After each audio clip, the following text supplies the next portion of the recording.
Olá! São 3 os objetivos de aprendizagem deste capítulo. Apresentar diferentes concepções de língua e linguagem atreladas às diferentes concepções de leitura, discutir o papel social da leitura na formação de cidadãos letrados e distinguir e analisar os tipos de conhecimentos que o leitor utiliza na atividade de leitura. Você já parou para pensar na importância da leitura nas nossas vidas? Pense nas leituras que fazemos no nosso dia a dia, nas leituras involuntárias de letreiros, cartazes, outdoors. Pense nos livros que você leu nos últimos 12 meses. Pense naqueles cujas leituras foram prazerosas e que de alguma forma mudaram sua perspectiva, sua leitura diante da vida, dos outros e de si mesmo.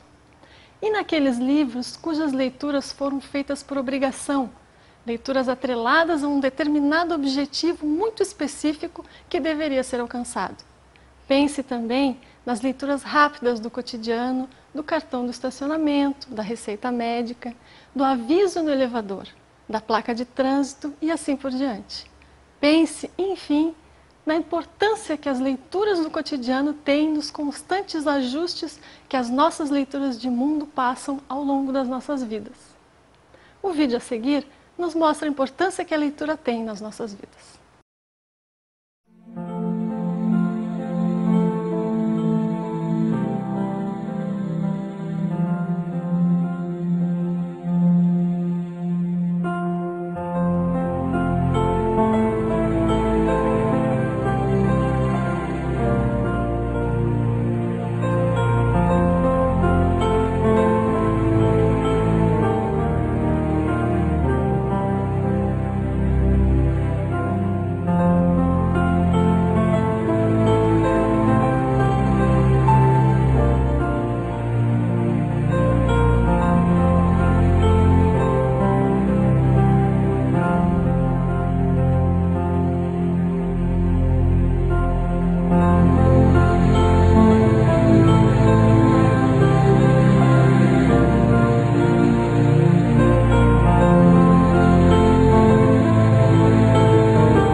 Se pensarmos no ambiente escolar, facilmente vemos que a leitura tem um papel crucial, porque é ela que está desde o processo de alfabetização, nas aulas de português e em todas as outras disciplinas.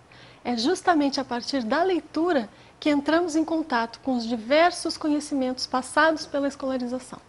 Como você pode perceber, falar de leitura é falar sobre uma atividade bastante ampla, que, embora não constitua uma disciplina autônoma, pode ser tomada como objeto de estudo por muitas áreas de conhecimento. Nessa disciplina, vamos estudar o ensino de leitura de textos não literários no ensino fundamental e médio, a partir de uma concepção de língua socio-interacionista que tem como foco a interação autor, texto e leitor. Neste caso, o sentido de um texto é construído dialogicamente na interação entre sujeitos ativos e em situações de atuação social. Essa construção de sentido se dá a partir dos elementos linguísticos presentes na superfície do texto, mas levam em conta também todo o conhecimento que os sujeitos envolvidos na interação têm sobre as práticas sociais que estão envolvidas no evento comunicativo. Isso significa que todo ato de leitura leva em conta a visão de um leitor como sujeito ativo, produtor de sentidos, que compreende e interpreta textos a partir de suas próprias experiências, de seus conhecimentos e das práticas sociais envolvidas nos discursos. Na atividade de construção de sentido de um texto, o leitor utiliza determinadas estratégias sociocognitivas e, a partir dessas estratégias, ele realiza o processamento textual. Ou seja, o leitor precisa ter um conhecimento das regras gramaticais propriamente ditas no nível mais superficial do texto, mas também precisa ter um conhecimento do real, do mundo, um conhecimento das normas de textualização e um conhecimento das normas sociais de uso da linguagem. Isso quer dizer que a leitura aciona conhecimentos prévios e contextuais do leitor, o que torna o contexto essencial para a produção de sentidos. Isso porque o leitor recorre a aspectos contextuais como conhecimento de língua, de mundo, de situação sociocomunicativa, entre outros, no momento de ler um texto.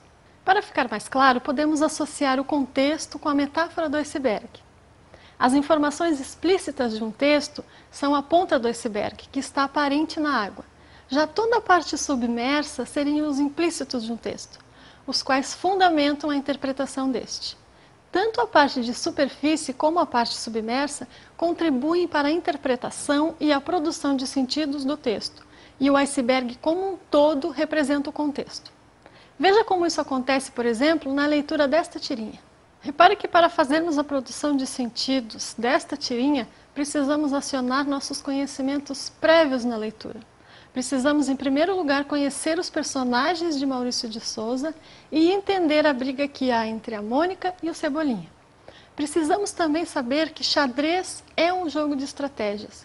Por isso a referência feita pelo Cebolinha sobre resolver a disputa de forma inteligente.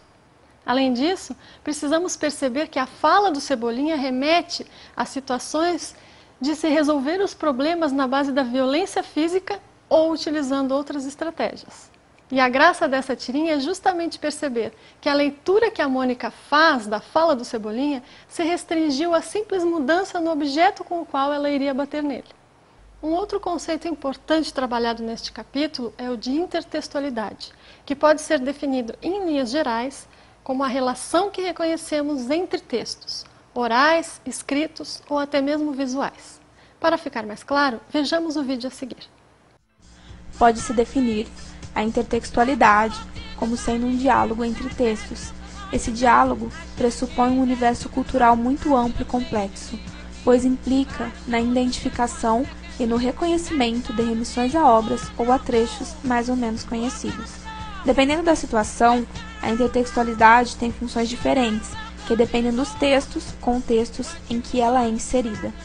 Evidentemente, o fenômeno da intertextualidade está ligado ao conhecimento de mundo, que deve ser compartilhado, ou seja, comum ao produtor e ao receptor de textos. O diálogo pode ocorrer em diversas áreas do conhecimento, não se restringindo única e exclusivamente a textos literários. Na pintura, tem-se, por exemplo, o quadro do pintor barroco italiano Caravaggio e a fotografia da americana Cindy Sherman, na qual quem posa é ela mesma. O quadro de Caravaggio foi pintado no final do século XVI. Já o trabalho fotográfico de Cindy Sherman foi produzido quase 400 anos mais tarde. Na foto, Sherman cria o mesmo ambiente e a mesma atmosfera sensual da pintura, reunindo um conjunto de elementos: a coroa de flores na cabeça, o contraste entre claro e escuro, a sensualidade do ombro nu e etc.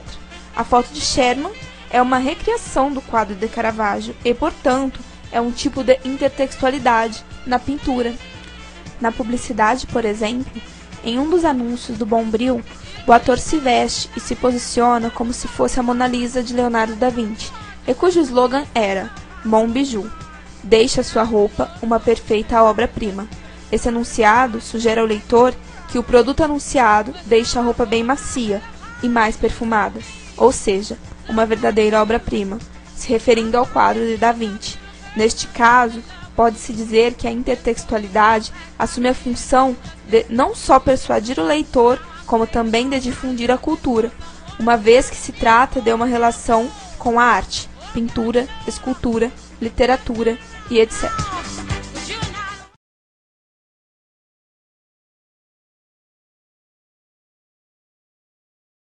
Mais um conceito importante para o ensino de leitura tratado neste capítulo é o conceito de letramento, que pode ser definido nas palavras de Soares como o estado ou condição de quem não apenas sabe ler e escrever, mas cultiva e exerce as práticas sociais que usam a escrita. O conceito de letramento está vinculado à concepção de leitura como interação e ao papel social da escrita. Assim, o ensino da leitura, em última instância, deverá levar ao aprimoramento do letramento dos alunos. Veja no vídeo a seguir um resumo do que estamos chamando de letramento. O que é letramento? Letramento não é um gancho em que se pendura cada som enunciado. Não é treinamento repetitivo de uma habilidade, nem um martelo quebrando blocos de gramática. Letramento é diversão, é leitura à luz de vela, ou lá fora, à luz do sol. São notícias sobre o presidente, o tempo, os artistas na TV e mesmo Mônica e Cebolinha nos jornais de domingo. É uma receita de biscoito, uma lista de compras, recados colados na geladeira, um bilhete de amor, telegramas de parabéns e cartas de velhos amigos. É viajar para países desconhecidos sem deixar sua cama. É rir e chorar com personagens, heróis e grandes amigos. É um atlas do mundo, sinais de trânsito, caças ao tesouro, manuais, instruções, guias e orientações em bulas de remédios.